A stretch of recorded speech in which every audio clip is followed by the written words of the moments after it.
Ребята, всем привет! Добро пожаловать ко мне на канал. Вы недавно просто обалденный вопрос задали. Марина, опиши типичного 30-летнего американца.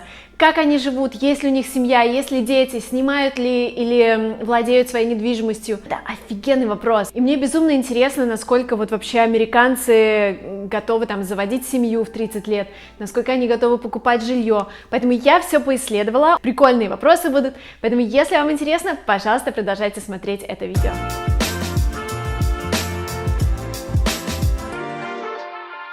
Кстати, ребят, чтобы иметь возможность задавать мне такие вопросы, пожалуйста, подписывайтесь на мой инстаграм и задавайте в комментариях вопросы или задавайте темы для следующих видео, это прям очень-очень полезно. Поэтому погнали, официальная статистика. Я буду говорить про американцев, которым от 25 до 34 лет. Первая цифра. 70% американцев в этом возрасте живут самостоятельно, другие 30% еще живут с родителями, бабушками, родственниками. То есть, как бы вообще-то 30% это большая цифра, и американцы, да, еще живут у родителей. Вот знаете, как сейчас в Калифорнии говорят, что 30s are new 20s, то есть 30 это новые 20. Ты в 30 лет все еще baby, ну, образно говоря, baby, ребенок, да, но ты еще как бы не обзавелся семьей, у тебя еще нет недвижимости, ты еще только в начале карьеры, то есть жизнь как бы только начинается. Второй момент.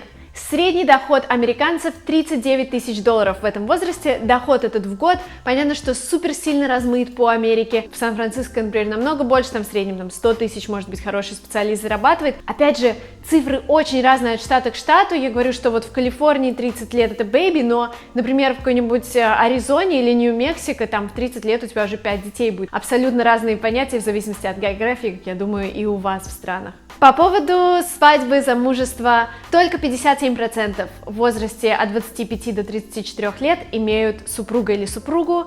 В основном, я бы сказала, опять же, в крупных городах, я бы сказала, не имеют. Опять же, мои друзья, которым 30+, они, мне кажется, только начали задумываться о создании семьи, то есть это не какой-то сейчас приоритет в этом возрасте, у них больше приоритет концентрация на карьере, чтобы уже вот с хорошим достатком, с хорошим багажом войти вот в эту семейную жизнь и инвестировать больше в общение с семьей, в детей и так далее. 47% в этом возрасте имеют детей, остальные аж 53% до 34 лет детей еще не имеют. И я бы сказала, что вот если смотреть на мой круг общения, то большинство ребят не имеют детей. Здесь немножко разный подход, и это, наверное, одно из основных отличий между там постсоветскими странами и Америкой, это вот как раз возраст, в котором люди заводят детей, заводят семью. Ну что, погнали, давайте спросим американцев, кто их любимый селеб, какие сериалы они нам порекомендуют, кого из русских они знают, поэтому, если вам интересно, interview section.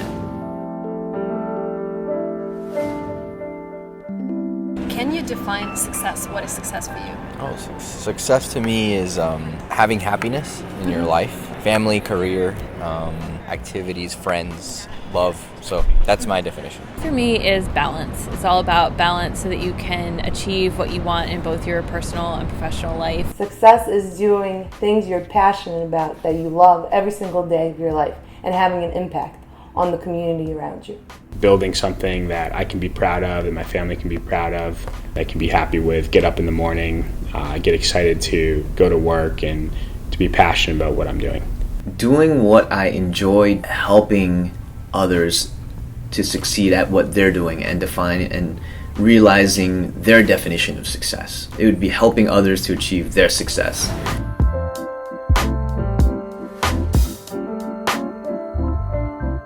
Do you have a car?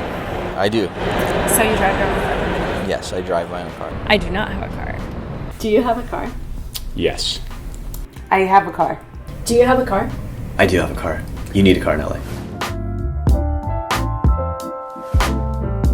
Do you rent your apartment or do you own the apartment? I rent right now. I'm a renter. I have a place that I own, and I also rent an apartment. I rent right now. It's kind of a weird situation. It was like my parents' rental property that we moved into. So it's like I do own it. It's not quite under my name yet, but we pay the mortgage on it, my wife and I. Только у 33% американцев в возрасте до 34 лет есть какая-то недвижимость. Я помню, что я ловила какие-то косые взгляды, когда пришла на вечеринку, где никого не знала, и сказала, что мы в Америке снимаем, и типа люди такие: а чё, типа, у вас денег не хватает купить? И я такая просто думаю, вау, вот это, то есть я почему-то замечала в какой-то момент, это, естественно, не все так, но есть такой момент, что, например, в России люди иногда косо смотрят, если тебе там 27, а у тебя там еще вот нет квартиры, а вроде ты уже работаешь и так далее. Я бы сказала, в Сан-Франциско ни у кого нет квартиры в этом возрасте, потому что, извините меня, квартира $1 миллион стоит. Может быть, если там где-то живешь в Огайо, где можно дом за 50 тысяч купить, ну окей. Вообще, как бы, это дорогое удовольствие, и, как я сказала, меньше половины американцев владеют недвижимостью, и это не считается здесь каким-то прям shame on you, типа, ах ты, без недвижимости, это вполне нормально, арендовать это окей. Если ты еще не понял, где ты хочешь именно жить, это прям супер вариант.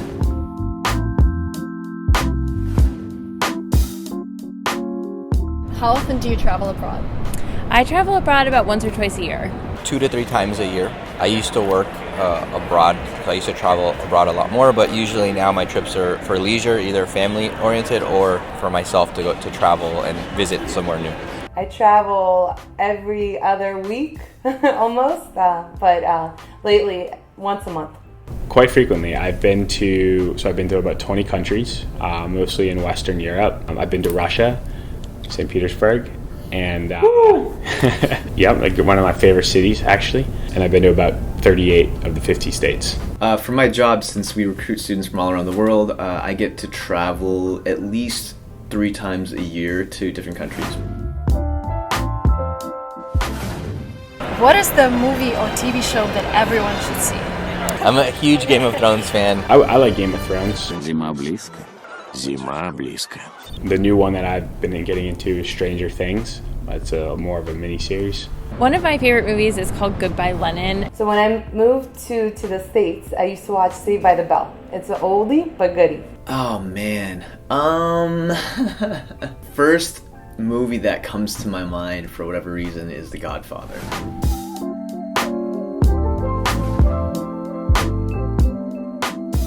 Who's your favorite celebrity? I always thought that Daniel Day-Lewis was amazing. I really like John Oliver. I think he does a lot of very interesting, thought-provoking pieces on his show. President Obama, ex-President Obama. Tom Brady, quarterback of the New England Patriots.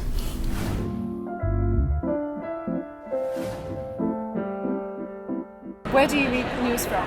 I'm a big subscriber to The Economist, and I read the New York Times.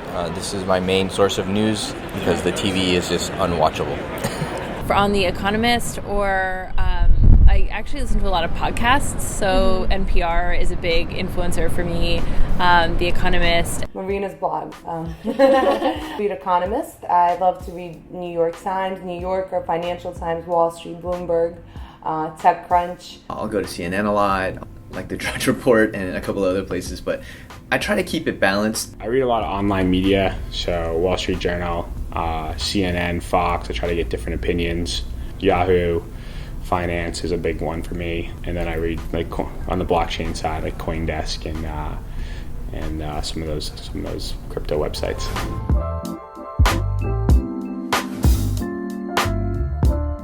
What is your hobby? I play sports, I play baseball, and traveling for leisure, so getting to know new places and eating new foods. I run a lot, so I'm a big runner, and then I read science fiction. I run about 4 times a week, sometimes more. Living a healthy lifestyle. So I love to wake up, go on runs. I feel empowered. And I also like to solve problems, whether it's a problem such as helping my friend, I don't know, build an IKEA bed or helping my friend think through a startup. I like to golf more in the summer and travel. I love Muay Thai kickboxing. Name one famous Russian person. One famous one? There's so many. I would name say 2 or 3. there's Vladimir Putin's number 1. Vladimir Putin.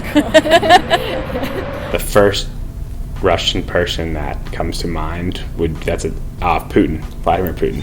Для меня это очень важно. Конечно, очень благодарен. Большое спасибо. Marina Mogilko. Your second. Name one famous Russian person. First that comes to your mind. Oh, Yul Brenner from Vladivostok. Sergey Brin.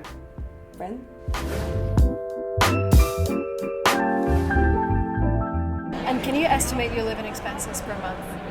Per month, I would say approximately like $5,000. Yeah. Including the rent, probably about $3,500 a month, including rent. About 4,000. A lot. $5,000, $6,000 a month. And that's in Boston. Yeah, that's in Boston. I would say it's a minimum $3 or $4 grand, like very, like just minimum basics. Yeah. Okay. And but we live pretty simply, I would say, and we don't have any kids yet or anything like that. What do you think about education? Which level is better, like bachelor's, master's? So you got an MBA, right?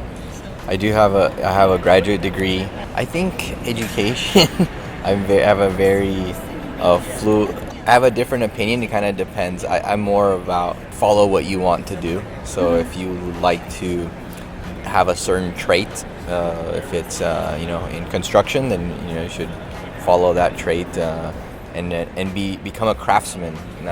Perfect your craft. Anytime you can learn more in life, I say go for it. You don't necessarily need to go to school, but I have a bachelor's, I have a master's, but experiences are what gives you the most education in life. Man, I just see so many people succeeding and not needing it, and in fact, higher education being a hindrance. So I would say it's different for each person.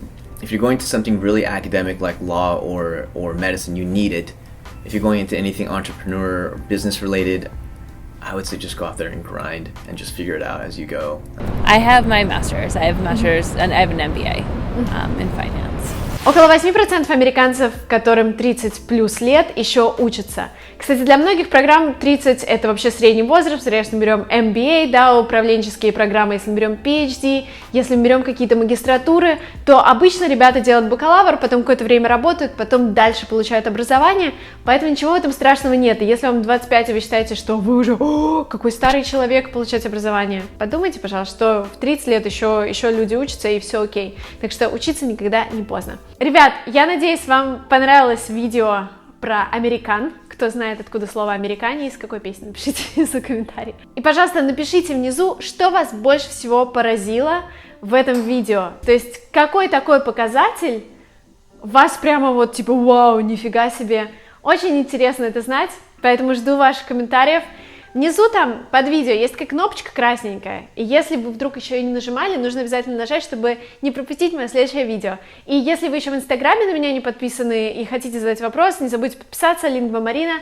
Я вас всех очень жду, поставьте лайк и да, вот прикиньте, ребят, сняла видео, уже, естественно, камеру убрала, вон, накрыла на стол, у меня сегодня перчик фаршированный, камбуча со вкусом мандаринки. И мне пишет Веня такой: я доснимал видео про американцев. И я совсем забыла, что Веня-то снимает видео про 20-летних американцев, и он снимает его для нашего нового канала Lingua-Trip, где будет Веня и еще несколько супер просто обалденных учителей по английскому.